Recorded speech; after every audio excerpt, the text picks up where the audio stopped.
ಎಲ್ಲಿ ಹುಟ್ಟುತ್ತಾ ಇದೆ ಮಾತು ಅಂದ್ರೆ ಅದು ಹಿಂದಕ್ಕೂ ಹೋಗಿ ನೋಡ್ರಿ ಗೊತ್ತಾಗ್ತದೆ. ಈಗ ಮಾತು ಎಲ್ಲಿಂದ ಬಂತು? ಬಾಯಿಂದ ಬಂತು. ಸೊ ಬೇರೆ ಬೇರೆ ಕಂಠಸ್ಥಾನ ಇದೆಲ್ಲ ಇಚ್ಛಾಶಕ್ತಿ ಎಲ್ಲ ಶರೀರನ್ನ ಬಳಸ್ಕೊಂಡು ಮಾತಾಡೋಕ್ಕೆ ಪ್ರಯತ್ನ ಮಾಡ್ತದೆ. ಇದಾಯ್ತು. ಹಂಗೆ ಮಾತಾಡ್ಸೋಕ್ಕೆ ಪ್ರೇರಣೆ ಕೊಡ್ತಾ ಇರೋದು ಯಾವುದು? ಮನಸ್ಸು ಮತ್ತು ಬುದ್ಧಿ. ಹೌದಾ? ಅವೆರಡು ಎಲ್ಲಿ ಕೂತವೆ? ಚಿತ್ತ ಅಂದರೆ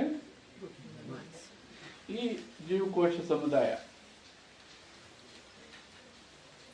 ಈ ಭಾವ ಎಲ್ಲ ಎಲ್ಲೇ ಏರ್ಪಡ್ತದೆ? ಶರೀರದ ಕಣಕಣದಲ್ಲಿ, ಶರೀರದ ಒಳಗಡೆ. ಸೊ ನಾವು ಕರೆಯೋ ನೆನಪುಗಳೆಲ್ಲ ಎಲ್ಲವೇ? ಪ್ರತಿ ಜೀವಕೋಶದಲ್ಲೂ ಬರೀ ಬ್ರೈನ್ ಸೆಲ್ಸ್ ಅಲ್ಲ, ಒಟ್ಟಾರೆ ಸಮುದಾಯವಾಗಿ.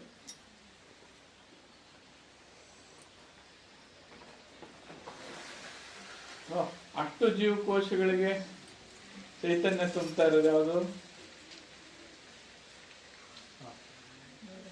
ಪ್ರಾಣ. ಸೊ ಎಲ್ಲಿಂದ ಹೋಗ್ತದೆ ಪ್ರಾಣ? ಉಸಿರಿನಿಂದ ಹೊರಗಡೆ ಈ ಮಹಾಪ್ರಾಣ ಇದು ಹೋಗಿ ಅವುಗಳನ್ನ ಚೈತನ್ಯ ರೂಪದಾಗ ಇಡ್ತದೆ. ಇಲ್ಲಿ ಈ ಕರೆಂಟ್ ಹೋಗಿ ಒಳಗಡೆ ಕರೆಂಟ್ಗೆ ಇದು ವೈರ್ ಅಷ್ಟೇ. ಇದು ಉಸಿರು ಬರೀ ವೈರ್ ಮೂಲಕ ಏನು ಹೋಗ್ತದೆ? ಅದಕ್ಕೆ ಪ್ರಾಣವಾಯು ಅಂತೀವಿ, ಬರೀ ವಾಯು ಅಲ್ಲ. ಸೊ ಎಲ್ಲದೆ ಮಹಾಪ್ರಾಣ ಹೊರಗಡೆ ಐತೆ, ಇದು ಹೋಗಿ ಒಳಗಡೆ ಇರೋದಕ್ಕೆ ಸೊ ಈ ಮಹಾಪ್ರಾಣ ಹೆಂಗದೆ? ಎಲ್ಲ ಕಡೆ ಐತೆ. ಸೊ ಎಲ್ಲಾ ದೇಶದಲ್ಲಿ ಎಲ್ಲ ಕಾಲ ತುಂಬಿಕೊಂಡಿದೆ. ಸೊ ಈಗ ಮಾತು ಯಾವ್ದು ಆಡಿಸ್ತಾ ಇದೆ? ಮಹಾಪ್ರಾಣ ಆಡಿಸ್ತಾ ಇದೆ. ಮಹಾಪ್ರಾಣದ ಲಕ್ಷಣಗಳು ಹೆಂಗವೆ?